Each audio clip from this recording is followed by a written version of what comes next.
Alright, party people, we are playing Fatal Fury on my brand new arcade stick. Yeah, I just knocked it into my headphone. That hurt. I bought this last week. It came today. Not today, Saturday. What am I saying? I'm going mad. And Geese was just added to Fatal Fury. It's time for more SNK stuff. I'm slowly just doing more and more SNK games. Stop hitting the things against the microphone. That's stupid. Ooh, is this the same intro? Like, wait, no. No, this is more Geese. This feels like more Geese. Am I wrong? Or is this old? I can't tell. Am I going mad?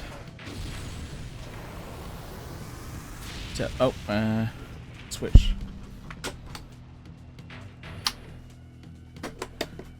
No, this is old.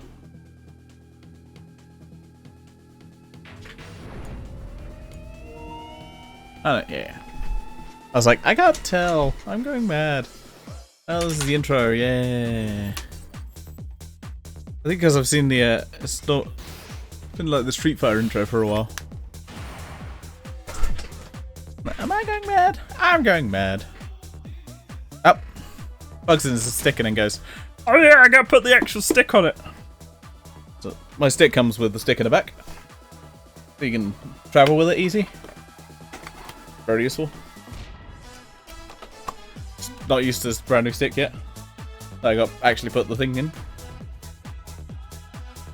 I love the fact it has a hidey for its own cap. So cool. I love this stick so much.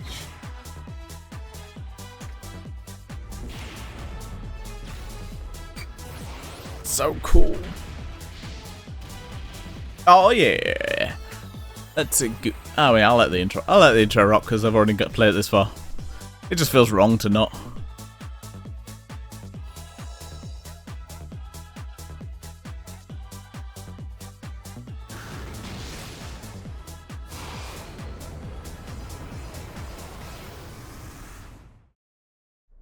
Fatal Fury, City of the Wolves.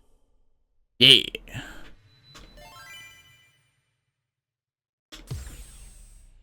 I accept.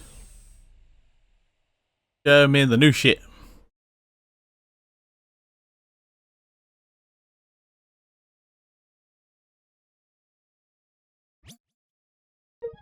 Yeah, buddy.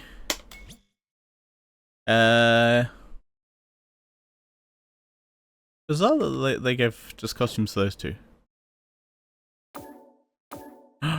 Ooh.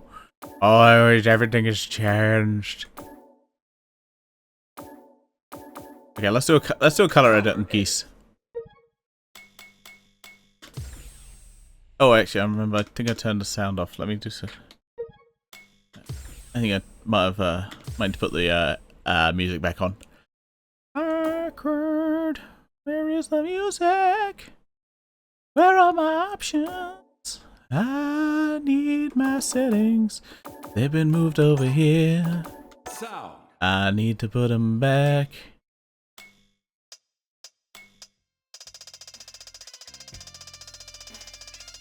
There we go. Music's back.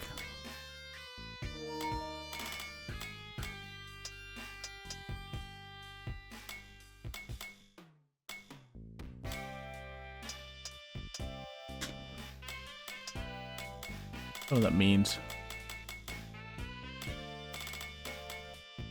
Let's try it in that one.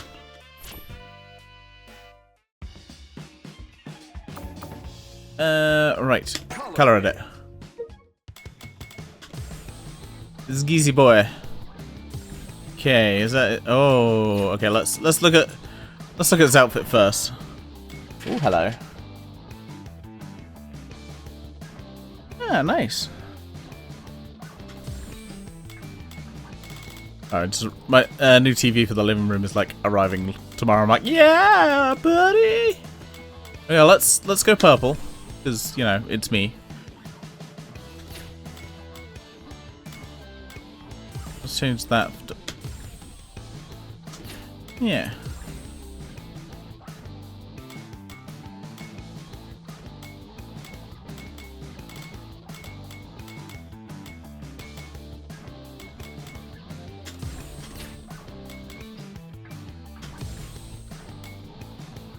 Yeah, I got that. Okay, so that's... What color do I want? Do I want it? Yeah, buddy. Maybe a lighter one?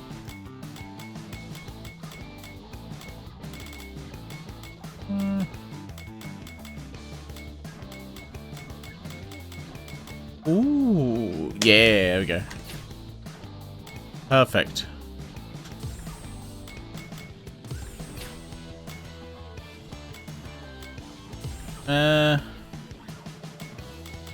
I'm gonna make this silver. Oh, fair enough. There we go.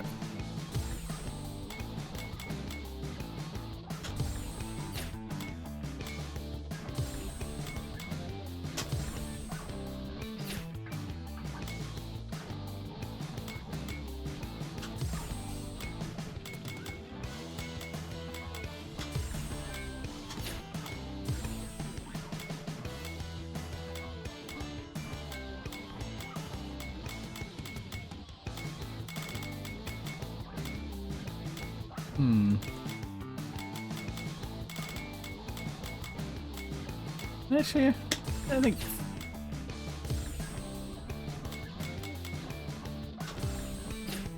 Yep, nope, that fits.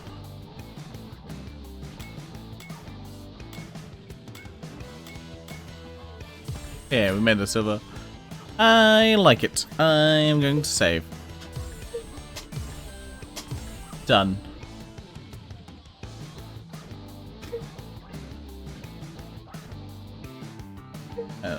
Double check if yep, cool. And main menu. Right, let's play some geese, shall we? I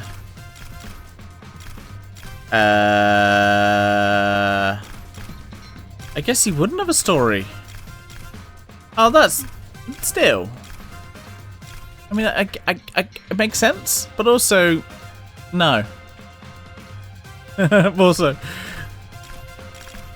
you can give him an arcade run. I feel like, oh, that kind of sucks. That's not cool. I don't like that. Okay, well, let's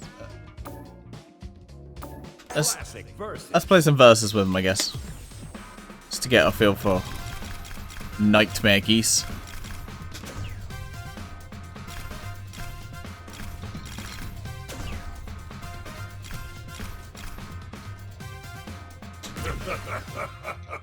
Let's have a look at these new costumes, shall we?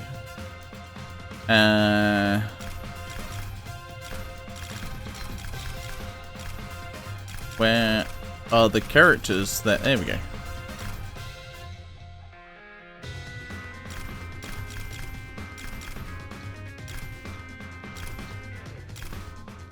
Just need to limber up a bit.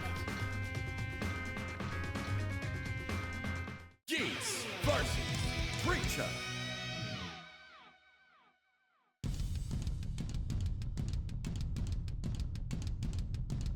Boom, ba boom.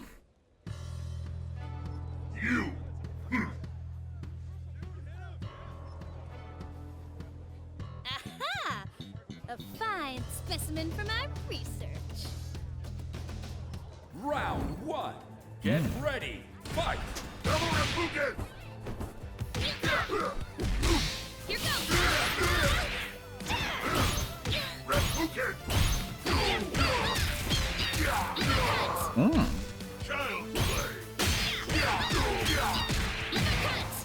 Rude. Hey, oh, bad preacher.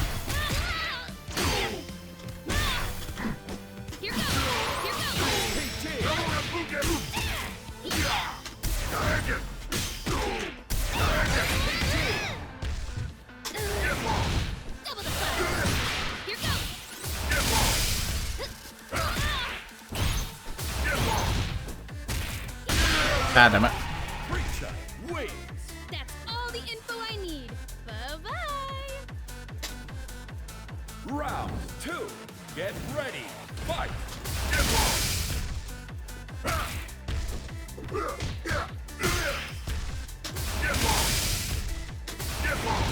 Double the Uppercut.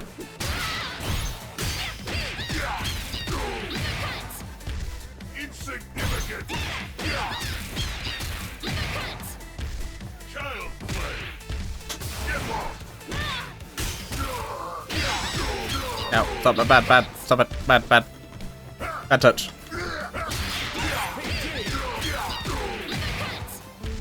Insignificant. PG. It's over for you.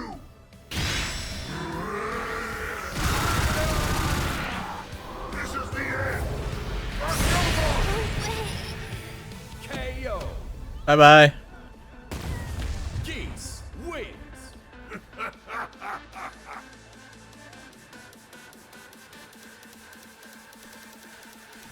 Final round. Get ready. Fight. Get off. How fragile. Get lost. Double Rapuken. Punch. Double Rapuken. No. Get off.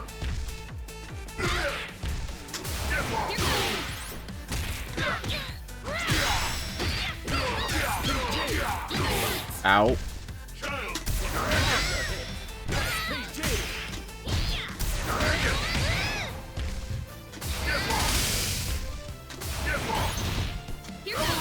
Double the Uppercut. Double Rabugan. Win. My skills and techniques cannot be harnessed so easily. Not unless my blood stirs within your veins.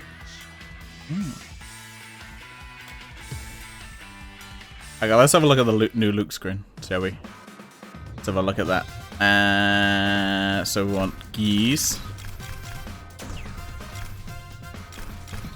Come on, yellow belly. Yep, no, I want no.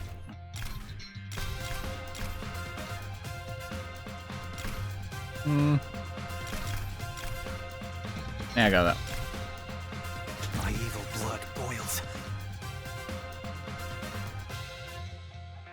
Geese versus Rock.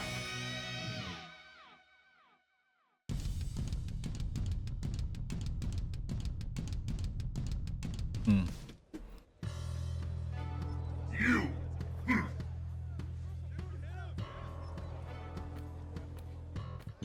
Gonna take you for a ride. Try to keep up, all right? I'm gonna play Marvel vs. Capcom.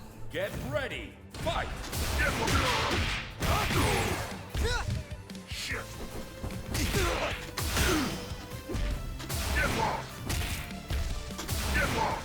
Damn it, it keeps.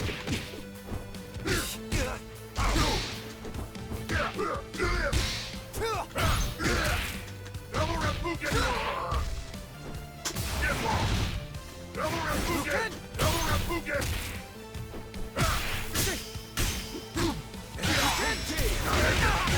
PG. Double Rapuken. Double Rapuken. Double Rapuken. Dragon. Damn it. Wins. I'll keep fighting, no matter what. Round 2. Get ready. Fight. How fragile. If you can.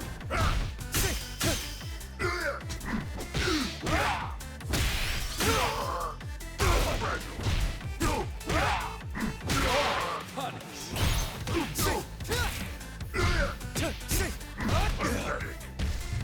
Now we're talking. PG. PG. Tackle. God damn it. For you.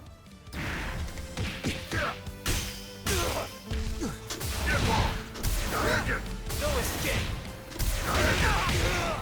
Double Double Rakugan! Geese, wait!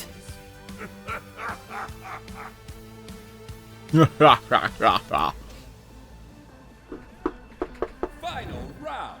Get ready. Fight! Double Rakugan!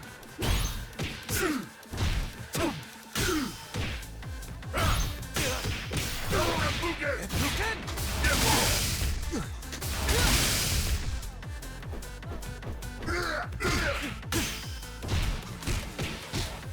PG! Get off! Get off!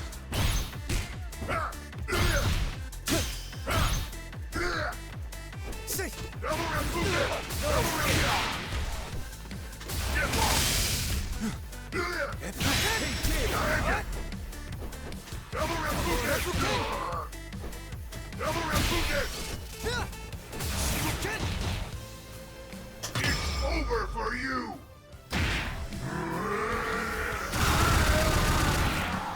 This is the end! KO! Geese wins!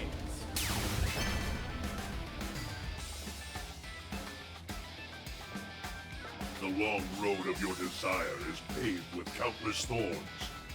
Tell me, boy, do you think you're capable of walking it all the way?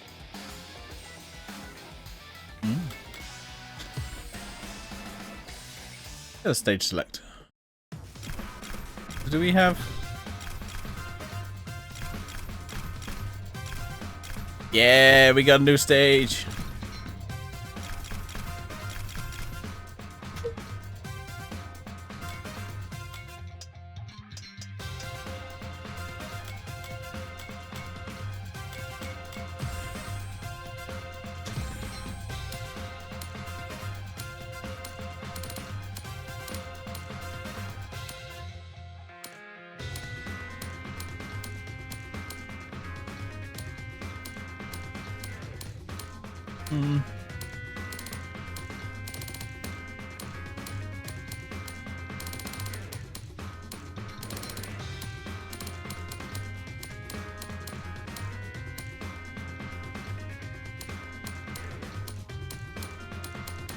Wait, do we have?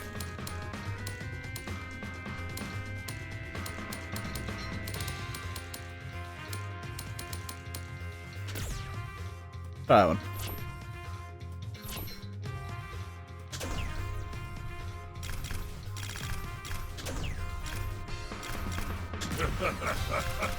Let's put him against Terry.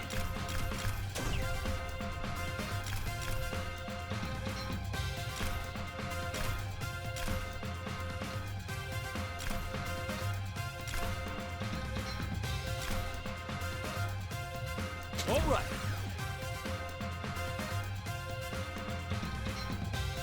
Geese versus Terry.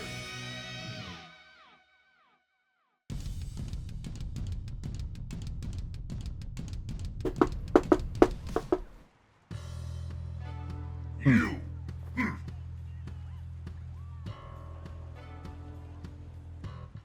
Hey, come on. Round one. Get ready. Fight. Get off! Insignificant! Rakugan! Right punch. Get off! Double Rakugan! Double Rakugan! Double Rakugan! Get off! Get off! PG. Double Rakugan! Yeah. Right punch. Double Rakugan! Double Rakugan! Double Rakugan! Get off! Get off! Double Rakugan! You bastard dragon! Punch in the face. Wins. Punch in the face. Round two. Get ready. Fight. Double Rakugan! Get off! Child play! Right punch. Get off! Double Rakugan! Double Rakugan!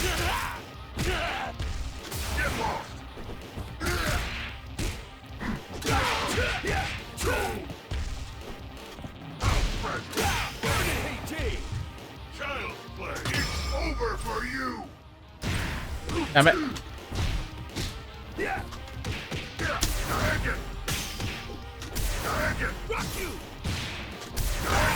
Oh, that's a good one to do.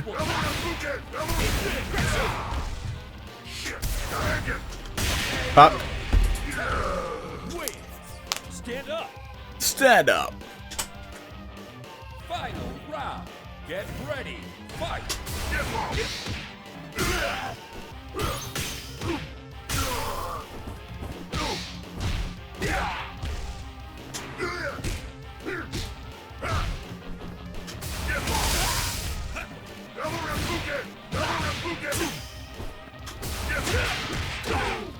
Oh no.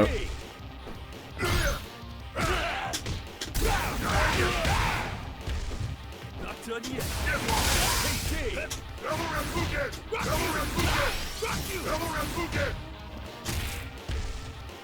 It's over for you. Yeah.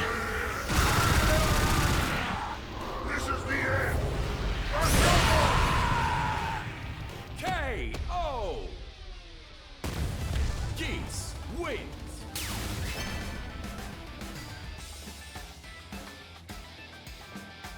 Can't get up on your feet? I thought so.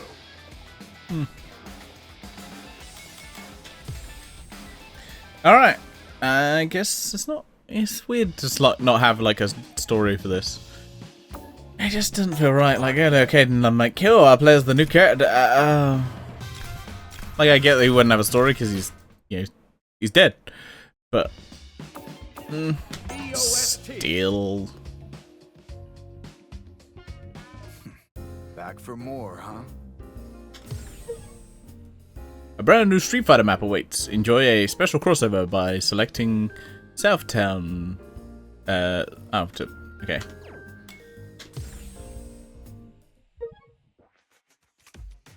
This content is best enjoyed by completing. Oh, okay. Let's see.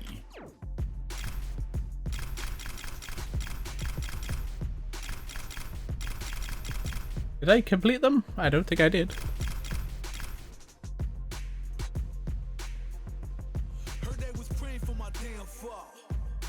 Yeah. So let them pray for my damn fall. Cause I know I'm gonna Make it. The crown is for the taking. I said I know I'm gonna make it. Are y'all tired of playing the sidelines? Gotta make my own highlights. How does? It's time to heat up for the fight of my life. Okay. What I got, 'cause you know Beg for your life. I'm curious to see what Geese's story is in this. I see a purple flame stretches before them, swelling and ravaging without an end. Whether what he sees is a dream or reality, he cannot say. The line between the two is fragile. It is as if it all came crashing down with even the slightest movement. He feels strange, neither truly asleep, never or truly awake. It is as though somebody has pulled him out of a dream slumber without his will, against his will. Then an unknown, unfamiliar voices begin to pervade his mind as a searing migraine threatens to split his skull. Struggling to cope with the pain and cacophony of voices, he clutches his head in agony. The man grimacing with pain is none other than Terry Bogard, the legendary Hungry Wolf of Southtown. The purple aura only grows in ferocity as a fierce pain in Terry's head compounds, as if his brain itself is being burned to cinders. The source of this anomalous aura emanates quietly but surely from the fist of a single man. This is psycho power, a kind of supernatural strength that feeds off negative emotions. Defying all logic and reason, psycho power has the capacity to warp reality, fueled by the darkness that lies within the hearts of people. There exists a man only as JP who wields psycho power so capable and with such a confidence that acts as an extension of his very own body. None remain who know his true identity. Most intriguing. It seems you have the mental fortitude to withstand my psycho power. Yes, if anyone can, it would likely be you. Just because you've been able to hold out until now, does not mean that you always will. What happens then, I am not liable for. The previous experiments sadly bore no fruit. No fruit? He was so tantalizing close. One step was all he required. Yes, I'll have to take precautions so as to ensure no one meddles this time. JP laughs with a low, ominous voice as the aura and Pubble's flames swell even more. In the face of such overwhelming power, Terry is helpless to do anything but writhe and squirm as the flames relentlessly consume his mind, plunging into the deepest depths of his consciousness. A nauseating chill grips him as his brain feels churned by an unseen hand, a vortex of pain unlike anything he's ever known. I suppose you've had enough of that.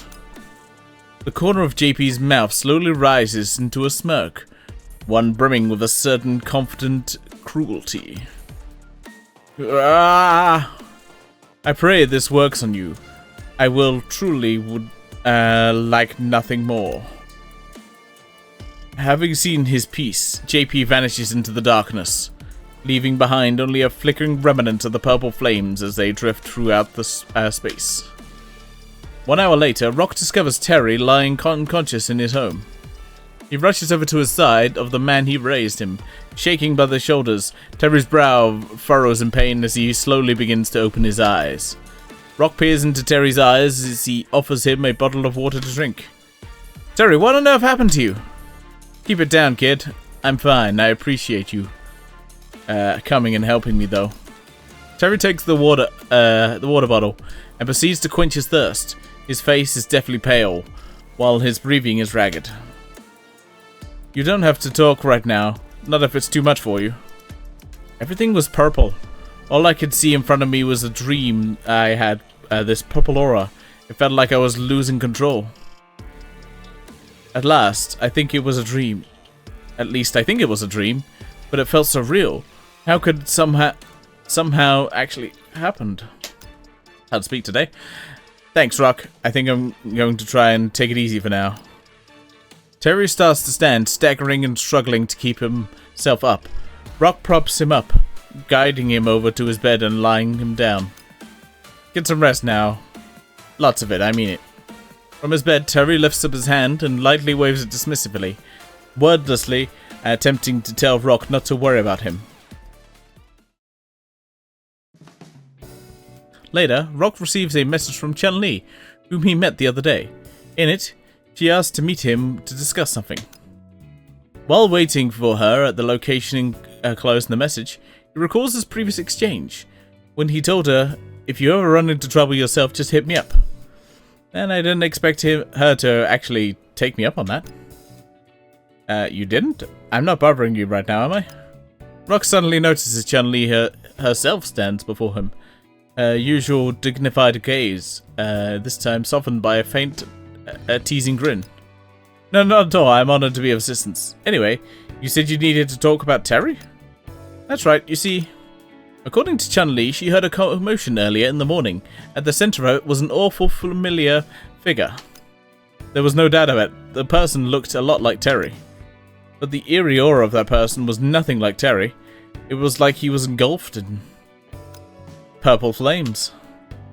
Rock thinks back to the dream Terry. Rock thinks back to the dream Terry told him about, as well as his own painful encounter with those flames himself. I don't know if it's the real Terry, but if it is, we have to stop him. He told me he thought he had some kind of bad dream. Maybe it wasn't a dream, Terry. So Chun-Li and Rock decide to comb through the South Town in search of the truth. As they follow after Terry and the tracks he leaves behind in time, they'll step foot into darkness that swirls beneath the streets of South Town. What we'll find at the end of the search, no one can predict.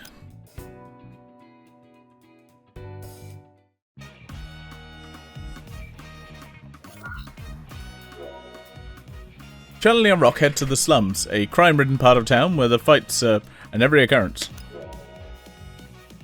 The two make rounds asking locals about Terry, but no one knows anything useful. Looks like this is a bust too. Are you sure it's Terry we're after? Well, let me ask you this. You said you saw him this morning too. Did he seem like he was planning to go out? No, not at all. At least, not from what I could tell. I mean, it's possible he got up after I left, but still. Before she responds, Chun-Li retraces her steps, recalling what she and Terry sparred just days before. Earlier? What'd you say, fancy a little spar? Straight to the point, I see. Nice to meet you. I'm Chun-Li. It's an honor to have someone of your status think of me that way. I'm happily accept. From there, they took their positions, bracing for combat, without another word. Oof, that's a hefty kick. Terry just manages to avoid Chun-Li's Hanzo shoe sliding along the ground. Still, a loss is a loss. Haha, you got me. The two warriors shake hands firmly, satisfied with their contest. Back in the present. At the very least, Terry I fought back then wasn't the type of person to go on a rampage out of the blue. Could that dream Rock mentioned be the case of actual brainwashing? Perhaps even JP? It would certainly add up if it were behind us.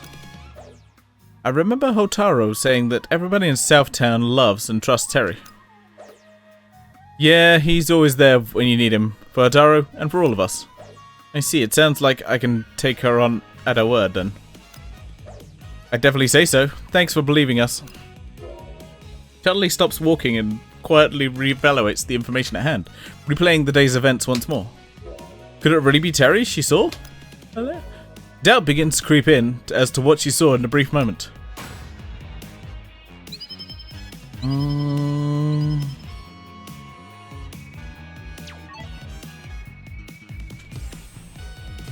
Let's fight. Be sure to end this before the fear takes you.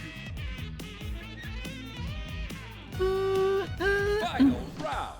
Get ready. Fight.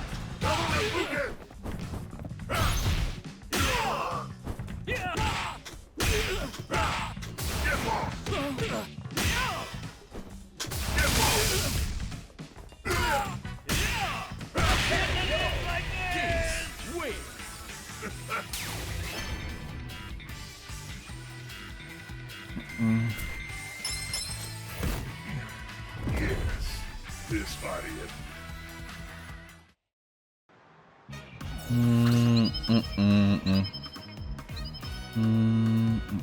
We have... I saw we had XP.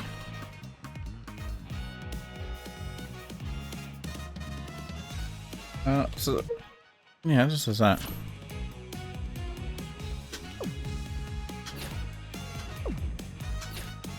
I go back. Oh, wait, let's do that.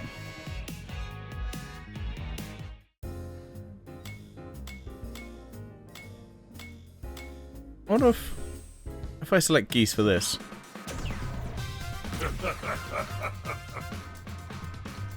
Oh wait. Ah, okay, here we go. Geese story. It all happened in an instant. The man before him punched the ground and unleashed a traveling mass of energy, the Triple Geyser. The entire vicinity trembled with the force of his mighty punch. Though on the receiving end, he smiled at the sight. His smile wasn't one of mockery or arrogance, it was simply the quiet, determined smile of a man bearing the weight of his past. The man instinctively moved to counterattack with raging storm. However, the moment he raised his arms, an immense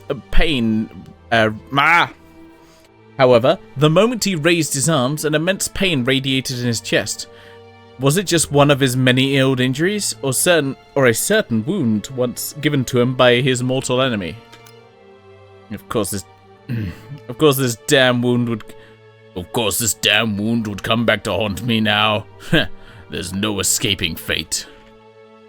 Or was the can escape from crossing fate? Yeah, Blaze Blue one. He lowered his arms and instead pressed a hand against his chest, where the pain continued to pulse fiercely, threatening to restrict his movements. Both past and present intertwined under his pressing hand. Then a blinding light spread before him, a mass of energy. The unrelenting energy rushed straight at him. It was as if his vision had burnt out like a bulb. Geese Howard fell into darkness. The next thing he knew, there was a blunt pain in his back. Geese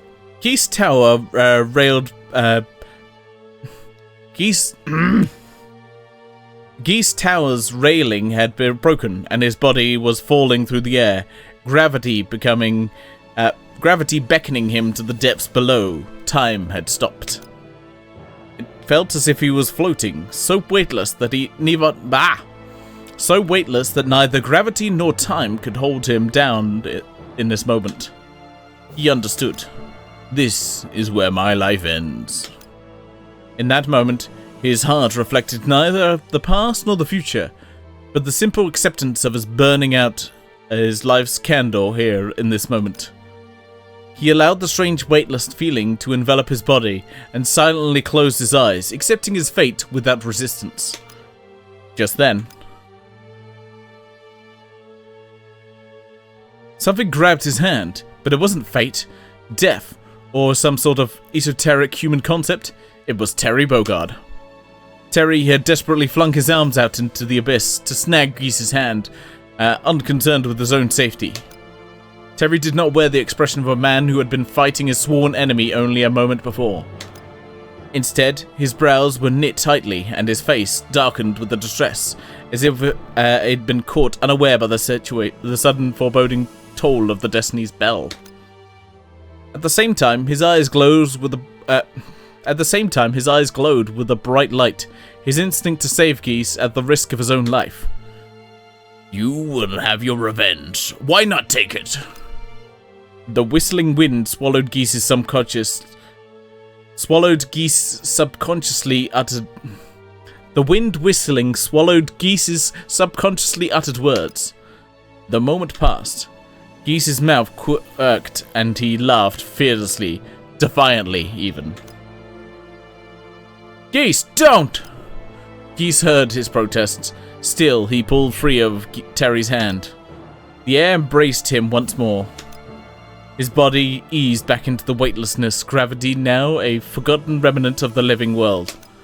His eyes filled with the glorious sight of Geese Tower piercing the heavens, the very symbol of his strength. That, and the pained expression on Terry's face as he called out his name, eyes locked on the rapid descent of the man who had murdered his adoptive father. These were the final moments of Geese Howard.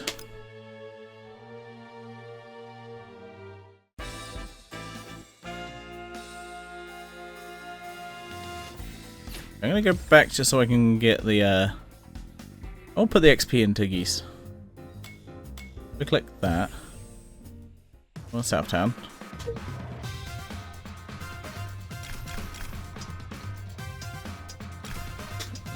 Yep, fuck it, let's go. This is the beauty of martial arts. There we go. Come on, yellow belly. Let's go nuts.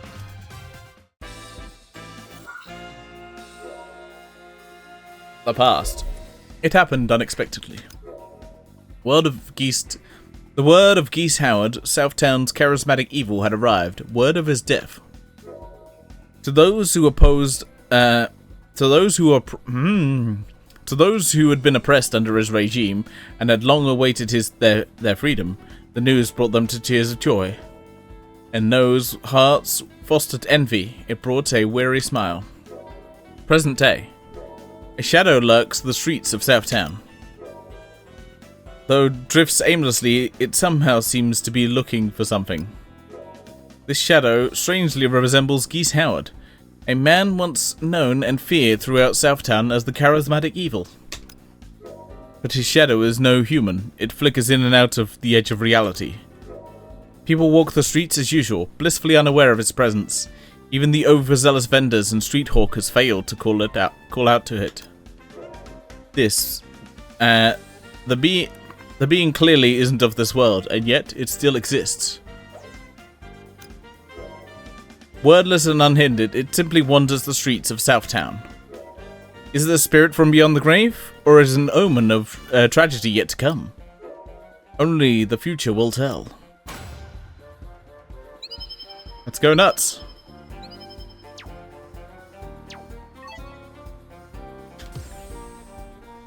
Defeat is It's gonna play on like this super like high XP. It'll be funny. Final round. Get ready. Fight.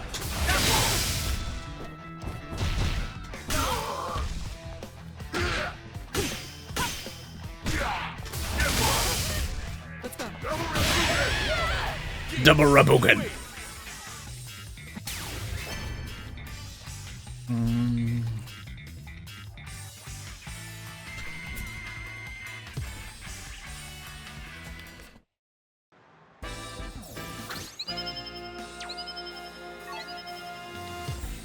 Fight looks like goes level 1. to beg for your life. I am Geese. Final round. Get ready. Fight. Perfect day. Geese wins.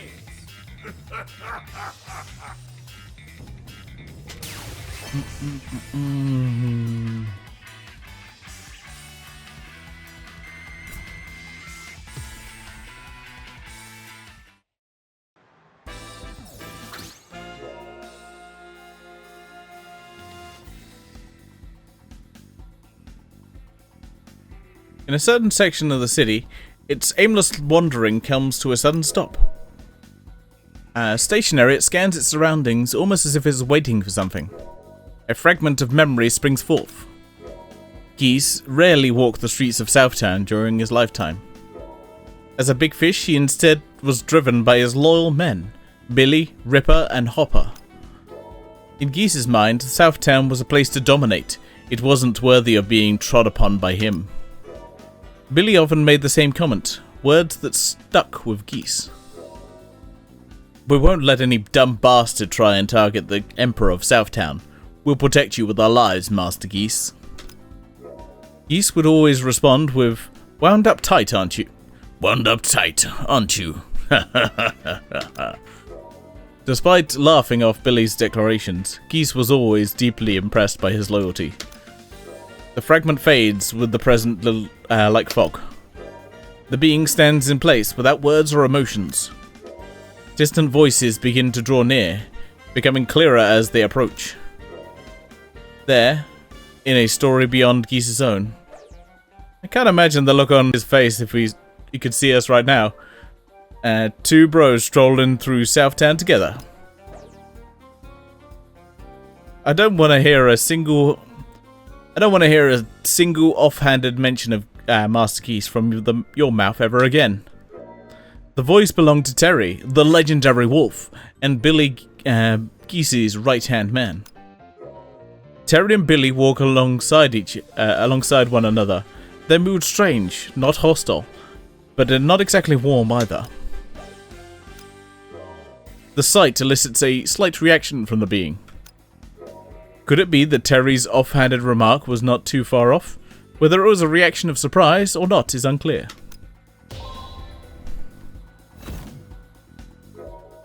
The being continues to wander the streets of Southtown. It turns a corner quickly and comes to a stop in front of an older building. The sign above the entrance reads Max Bar. Had any been able to see the being, they might have thought it was stuck into the sign, its phantom form disappearing inside the building. It smoothly moves through the entrance and further inside the bar. At this early hour, the place is dramatically more quiet than it is at night, with only one man standing at the counter. The man simply orders the usual, evidently familiar to the bartender, who wordlessly offers him a coffee. The pleasing aroma of freshly brewed coffee fills the air. Along with the rising steam, a gentle voice too rises. "Doesn't it smell delicious? They say they have the scent of freshly brewed coffee boosts concentration. Plus, it's relaxing. A fragment of memory springs forth. Geese sat at his usual corner of the coffee shop, his hand reaching out to take a sip of his cup. You really love coffee, don't you? A light voice entered his ears, belonging to the softly smiling woman standing before him. Geese's bodyguards waited at a distance, but their profession was obvious to everyone in the coffee shop. Still, the woman didn't shy away. She spoke to him as if he were an ordinary man.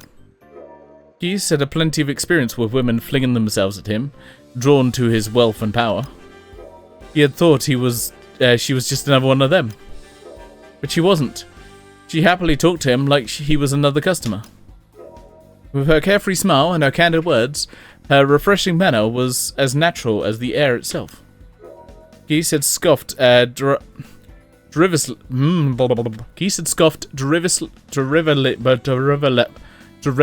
at her at the beginning, thinking it was all just an act. But each time they met, she spoke naturally and openly, and soon he found himself speaking openly to her as well. Never before had he met a woman with such strength, gentleness, and unwavering gaze. The fragment fades into the present like fog.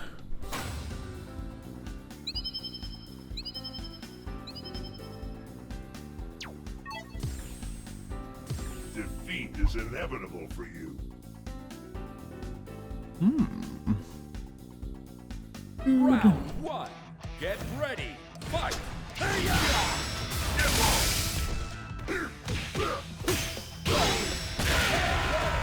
Geese wins. Round 2. Get ready. Fight.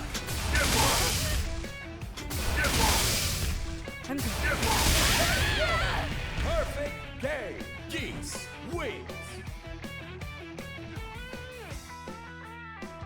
Round 3. Get ready. Fight.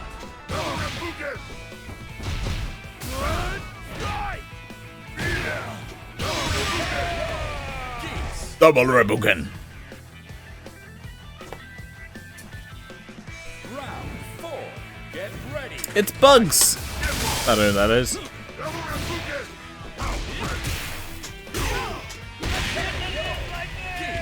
wins.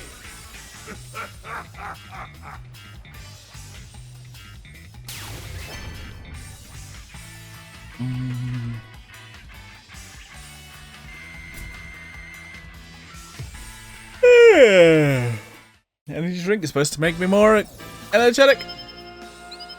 Not less. Oh, hello. Fuck's this? Okay. I'll be sure to end this before the fear takes you. Final round. Get ready. Golden. Fight. Shit!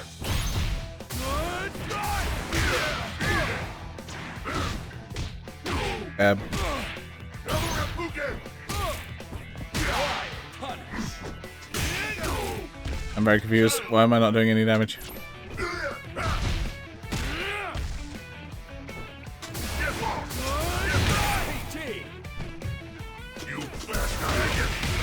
Nope.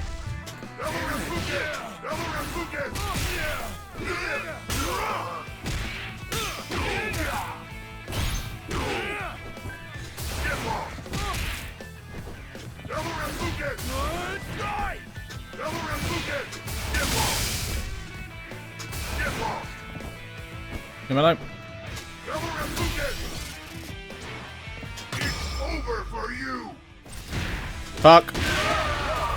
Perfect What? game. Ha Player 2 wins. Looking good there. Yeah. I don't understand. We couldn't do any damage?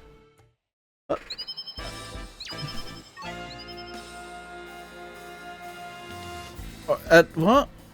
Am I...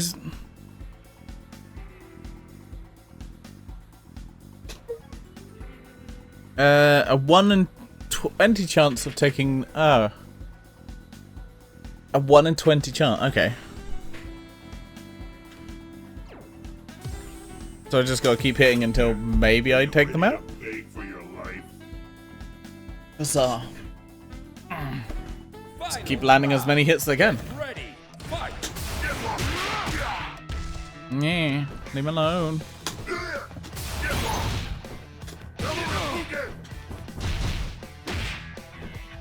Leave me alone. Fuck.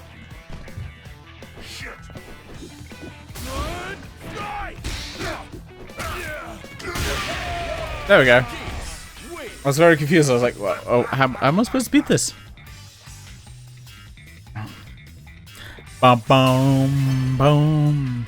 Bum bum bum bum bum. Level 30. This fight.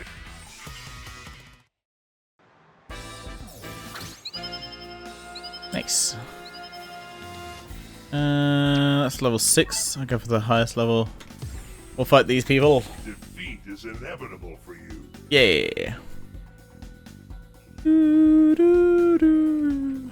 Round 1. Get ready, fight!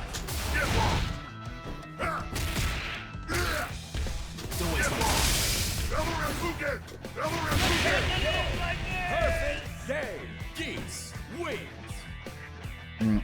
I rarely look at my moves, shouldn't I? Round 2. Get Hey, ready, girl. fight! It's like.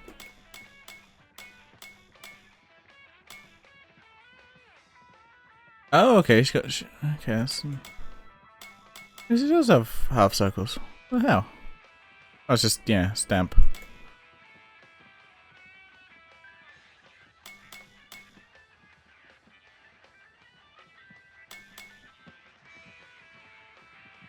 Explosive balls.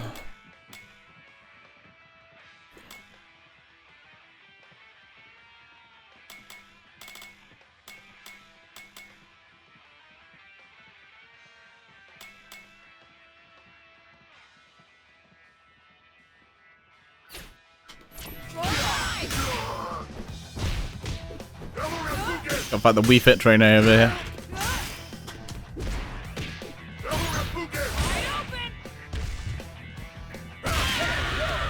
Geese wins.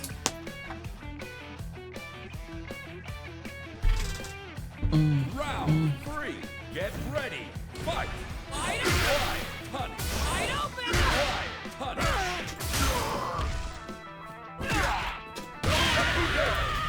Bye. Wins.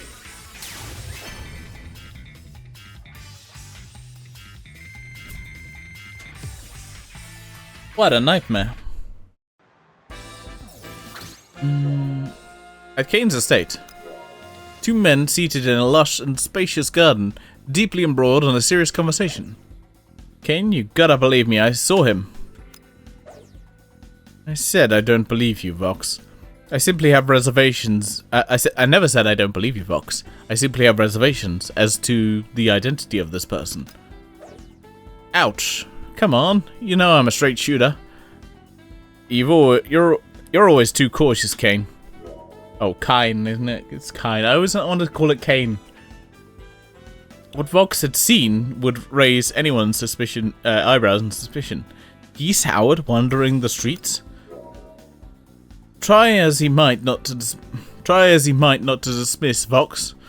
Kine frowns in contemplation, looking down as he tries to gather his thoughts.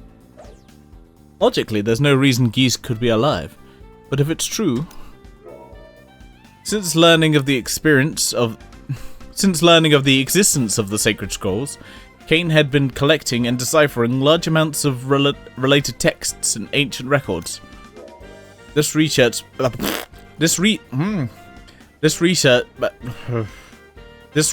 had begun to convince him of the existence of spiritual power, that in this world exist inexplicable phenomenon beyond understanding.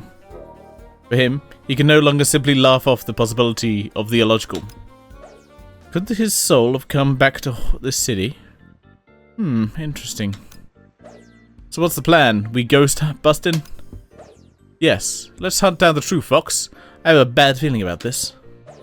Sounds good, boss. Fox nods and heads to the garage to bring the car out. If the souls of the dead can cling to this world, then maybe. A dear friend flashes through his mind. Even if he can't see his face or hear his voice, just meeting this soul would be more than enough. Though only slight, a shade of grief darkens Kyne's face. It's an expression he had only revealed to one person.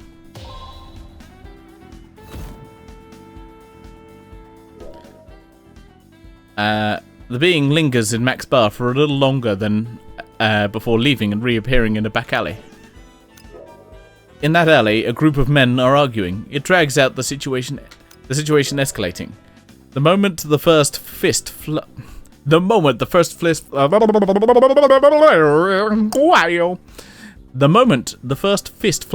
all talk is off the table, and a chaotic brawl breaks out. A fragment of memory springs forth. Geese silently turned to face Billy, then delivered pointed words. How many times have I told you, Billy? Only a fool fights himself and... Only a fool involves himself in pointless fights. What do you hope to gain by revealing your lack of composure? You're just proclaiming that you are, in fact, a little man. A small man, well, fighting without reason. That is the hallmark of the weak. Billy listened to Geese silently and closely. After several moments of thought, he settled on his response. Well, with all due respect, I'm going British, Master Geese. When it comes to protecting you from even the threat of harm, our fights aren't pointless. Billy spoke quietly, but his gaze was firm. Geese could no longer see the young boy he once knew. Geese's eyes narrowed for a moment. Then he unexpectedly smirked. Look at you now. Though he didn't say it outright, his smirk and his reply were indications of his trust in Billy, and even a little bit of pride. The fragment fades into the present like fog. Meanwhile, Kyne and Vox drive along, silent except for the purr of the car's engine, and the infrequent tapping of Vox's fingers against the window. Kyne breaks the silence. Vox, have you received any intel on the brawl in Central City? Nope, nothing of note yet. I see. Stop the car here, Vox. Let's split up and search. Okay, but... Not that you can't handle yourself, but are you sure you'll be okay? Don't worry, contact me if you discover anything. And you know what happens if you fail to do so? Kyne gets out of the car and closes the door with slightly more force than necessary. His white coat whips through the air as he leaves. Yeah, patience is a virtue, boss man.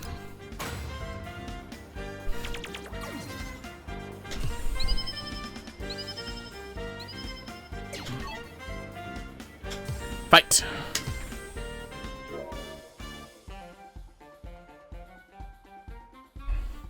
In the back alley, the pointless conflict continues to burn out of control. Shouts and grunts kicked up dust choke the air. The being which seemingly been observing the chaos moves silently into the epicenter of the conflict. Then, without any sort of warning or declaration, it clenches its right fist and slugs one of the brawling men. The man never saw it coming and was sent flying from the sheer force of it. He crashes into the ground. What happened? Who the hell just sucker punched me? The struck man is slightly disorientated, and pain radiates through his body as he furiously looks around for the culprit. And then he sees Geese. The infamous Emperor of Southtown stands imposingly before him, staring him directly in the eyes. The man freezes up in sheer terror before Geese's name can even escape his mouth. What the hell? There's no way! Panicking, the man scrambles across the ground in an effort to get away. Evidently being touched by Geese has enabled him to see the haunting figure. The other brawling men take notice of this bizarre behavior and freeze. They begin to look around, searching for the cause of such a reaction.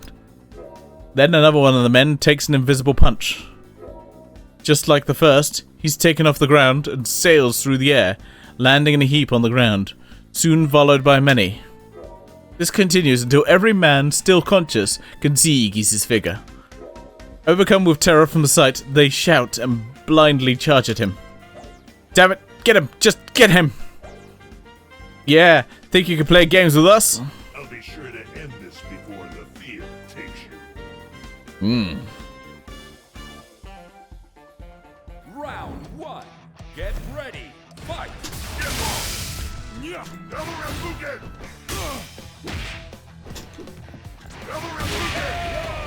Perfect game. Geese wins. It's geese. Round Geese, geese, geese, geese, geese, geese, geese, geese, geese, geese, geese. Ow, rude. Geese wins. Round 3. Get ready. Fight. It's Redbeard. Ah.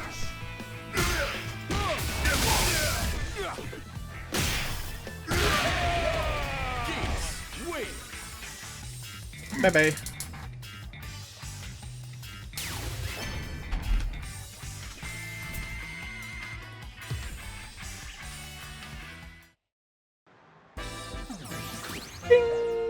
Ah!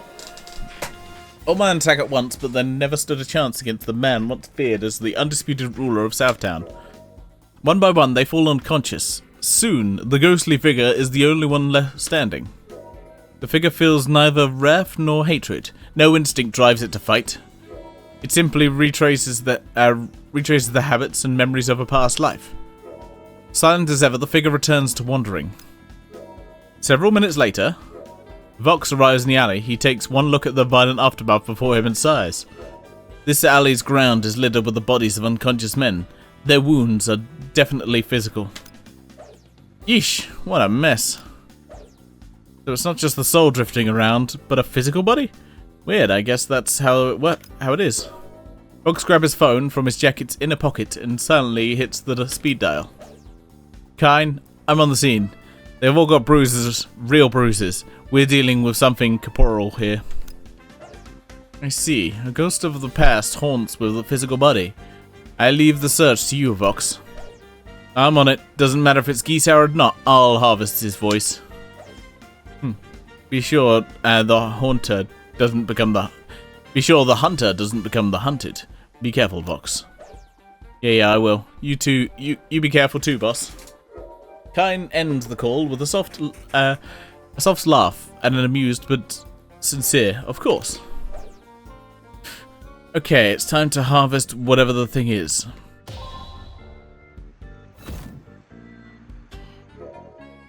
The entity smoothly moves through the alleyways, gradually making its way to the slum's main street. Though its gait may appear aimless, to a keen observer it would appear to be in search of something. Is it driven by will? Memories? Retrospection, even? On the main street, a group of men in suits argue aggressively. Its clear fists could start flying at any moment. The entity approaches the air thick with tension and shouts and curses. A fragment of memory springs forth. A street below Geese Towers filled with arguing men. Even the slightest of spark could ignite the incomprehensible argument into an all-out brawl. Billy simply peered at them and shrugged. These loons again. Noting Billy's exasperation, Keist tried to impart some wisdom. Billy, those are the men who must be quick to stamp out... No. Billy, those who rule must be quick to stamp out sparks before they grow into fires. If ignored, even the most trivial argument could fester and spread, eventually sinking its fangs into you. That's why, at times, a merciless definitive end is the cleanest choice. Billy listened to Geese for a moment, allowing the words to sink in before responding honestly. Seems to me if you leave them to it, they'll just take each other out. Geese didn't move, his expression like stone. Though you don't understand now, you will one day. The fragment fades into the present like fog.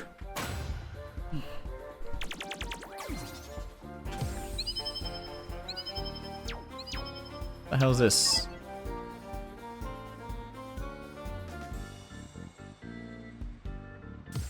Okay. Are you ready to beg for your life? Final round. Get ready. Fight.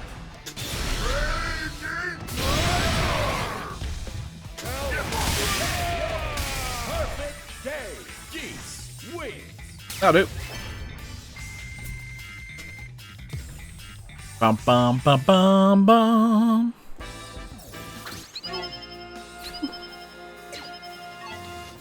Okay, I'll just fight this. The entity sways into a maelstrom of feuding men, and suddenly throws a punch at one of them without a warning. The man had been expecting the man in front of him to swing, but the phantom's impact has come from where no person is standing. Stunned and confused, the man turns to look where the punch had come from. There, he sees Geese. You've got a lot of nerve, you damn fool. The man furiously glowers at Geese, yet he is the only one there who was able to see him. To the others, it looks like he's gone crazy, a man shouting at nothing. Only those touched by the shockwave of Geese's punch can see him. It's not that Geese bestows them psychic abilities or some sort of sixth sense. It was the intense emotion stirring within them, a phenomenon caused by negative emotions such as resentment, hatred, and anger. The slums have no shortage of people who have been resented by others. Many of them committed acts that earned them intense grudges. And so the men have taken down one after another. They see Geese's image clearly. Stay away, no, no! Ah, what the hell is with this guy? Quit crying, you bunch of cowards. Lock in and mess him up. Good. Some flee in terror, while others stand frozen stiff. Only a few have the fighting spirit necessary to face Geese head on. Defeat is inevitable for you.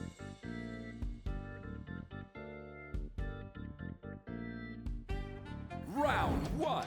Get ready. Fight.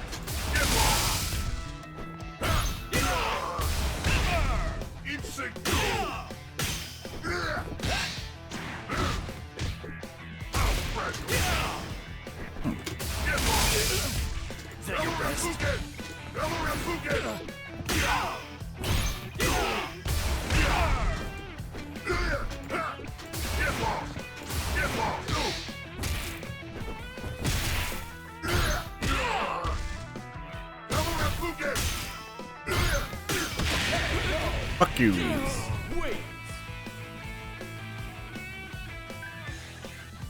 Round two. Get ready. Fight.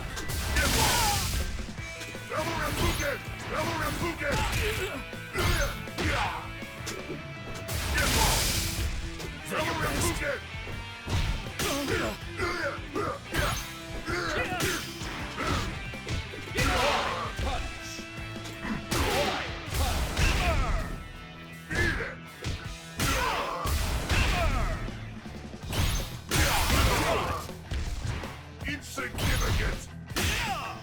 Yeah, you're getting on my nerves. Geese wins. Round three. Get ready. Fight.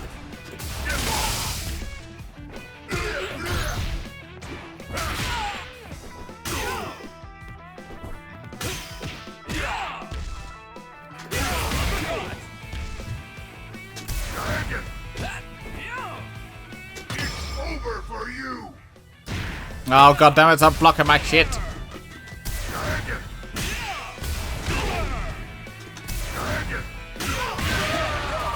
Player two wins.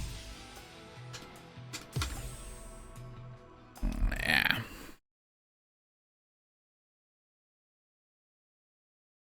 Problem with this story mode, I don't know, it doesn't, Get ready. Fight. it never quite grabs me like other modes do.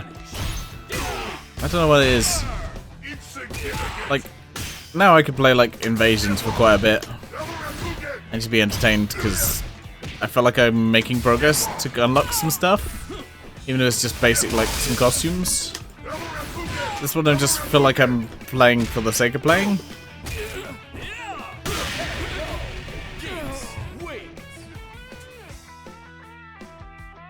It's a weird thing I'm saying, like, I don't know, it just never quite hooked me. Quite hooked me? It never just has the kind of hook that I need. for like a fighting game, single player mode.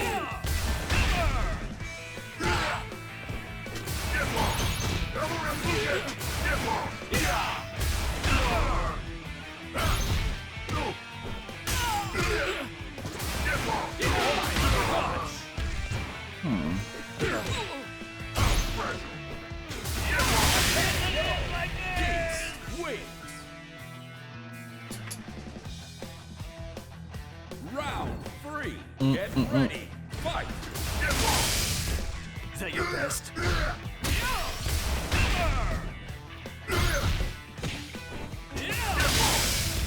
Don't waste my time. Uppercut. Right. Punch. You will regret this. Geese wins.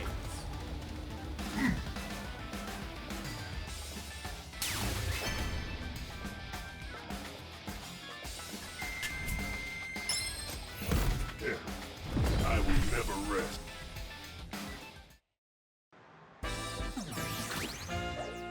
Yeah. Geese's fists make quick work of the foes, sending them crashing to the ground, one after the other. Geese looks down at the bodies around him. His eyes hold no resentment nor emotion. He simply processes the scene before him and then leaves. Shortly after Geese vanishes, Kine stands unmoving in his white coat, bellows at the wind, quietly taking in Geese's wake. Help us! No, stay away! The men beg, tremble. The men beg, scream, tremble, all reacting differently to Kine's arrival. Kine scans the injuries. They closely resemble the carnage Rock had dealt with when he was under the influence of the sacred scrolls. Geese has taken a physical form? Could it be Rock? Kine, usually so cool and composed, he has a bead of sweat running down his neck. This possibility has shaken him greatly. He tries to question the groaning men, but they all share incoherent rambles and scattering words. Conversations seem out of the question. They are in no state to talk. Learning anything from them will prove to be a challenge. Luckily, Kine receives a call from Vox. Kine, we've got a confirmed sighting of geese in 2nd Southtown. I'm heading there now. My sister is at Rick's. My sister is playing Risk. My sister is at risk. Get moving, Fox. Their call ends abruptly. And I'd already told him that I was on my way. Kine just can't keep it cool when it comes to his sister. As Fox muses about Kane's habits, he's suddenly struck by a worrisome thought.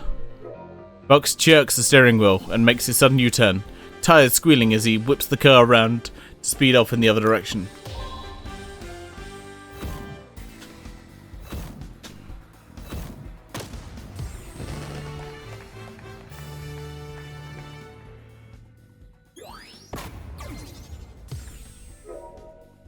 As Vox had reported to Kine, a brawl had broken out in 2nd Southtown with the confirmed sighting of geese at the scene. It's no longer rumour, geese has reappeared in 2nd South. The entity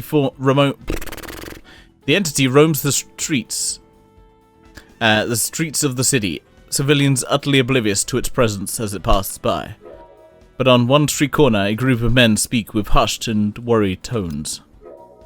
There is a story beyond Geese's own.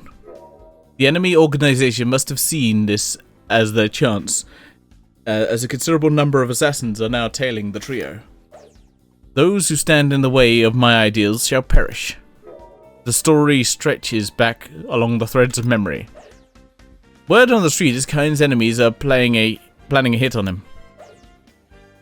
Taking on Kine directly? Kind of a big fish to fry, don't you think? Yeah. We should get out of here. I don't want to get caught up in all that. The men turn to leave, continuing to worriedly whisper back and forth. The entity stops in its tracks. Was it a coincidence, or had it been listening to the fearful conversation? A fragment of memory springs forth. Geese had heard rumours of Kine, Maria's brother, but he had yet to personally meet the man. The mafia controlling the 2nd South's underworld had recruited him. They sought Kine for his combination of feral strength and lethal elegance.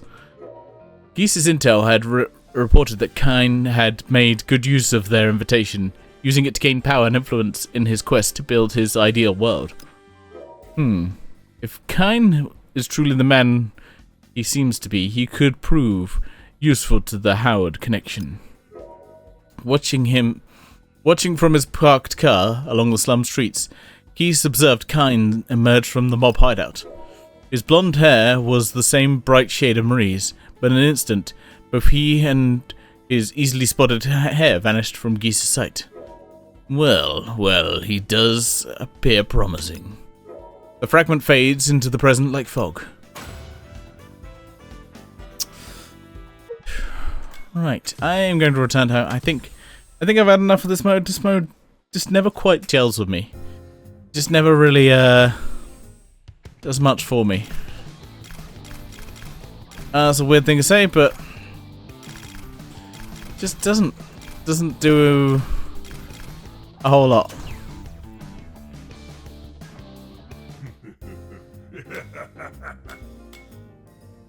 Now, can I not like select? Oh, you can't select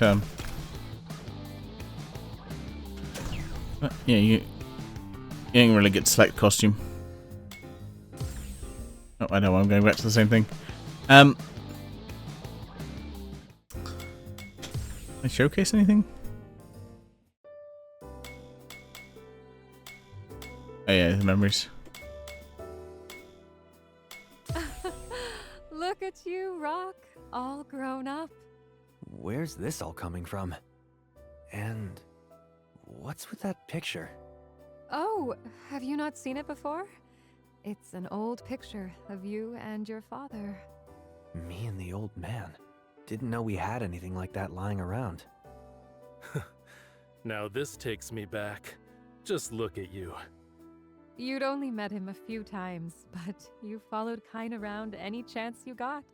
Wherever he went, there you were, right behind him. You were like a little puppy back then. That's true. You've always been impetuous, even as a boy. I don't remember any of this. Oh, but I do. Clear as crystal.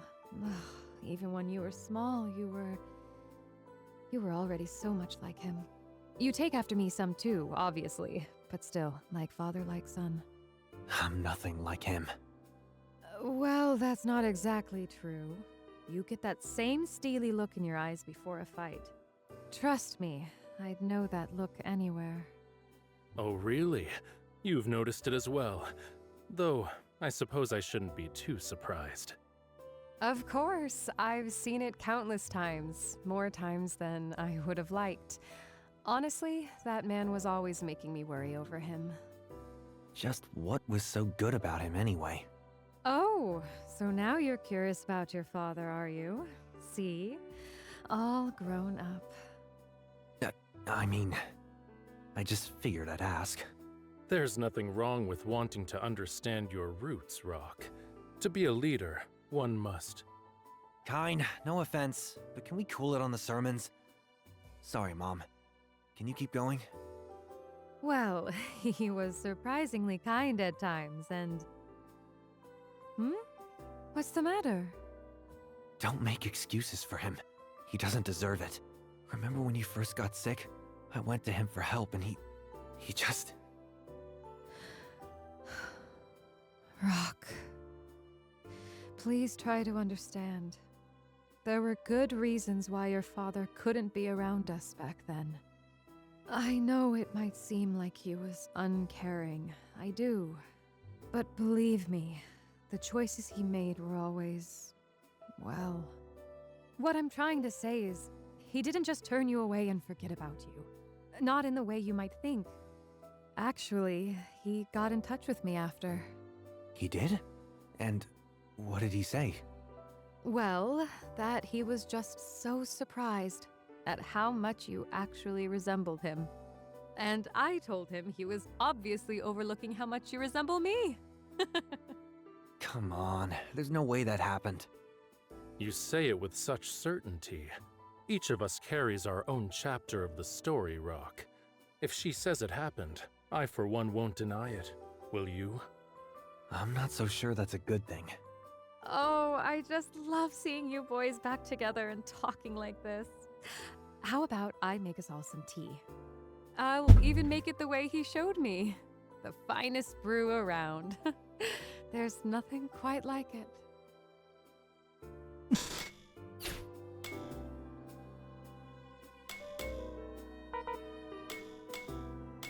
Interesting.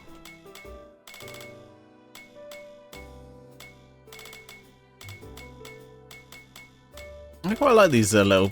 These are the kind of things I like. Mm-hmm.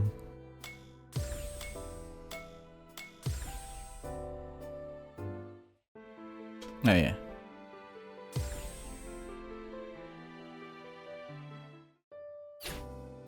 Dun, dun, dun, dun, dun. Dun, dun.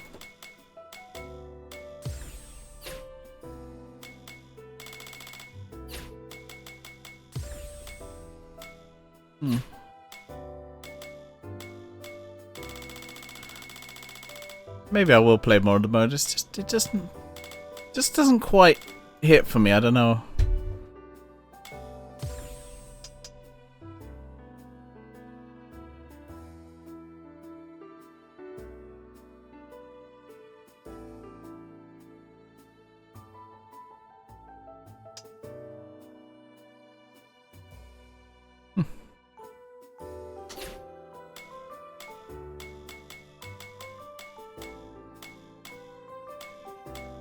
I love seeing these stages.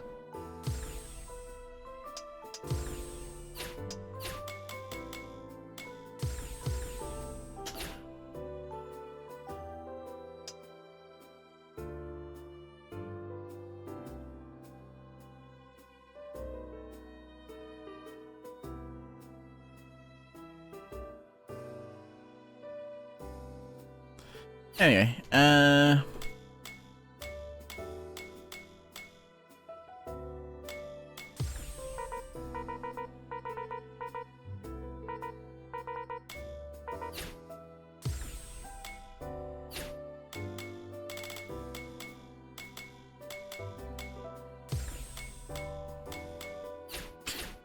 I think that's enough for me for now. I do like it's a shame there's no arcade mode for him. I would have liked to play that.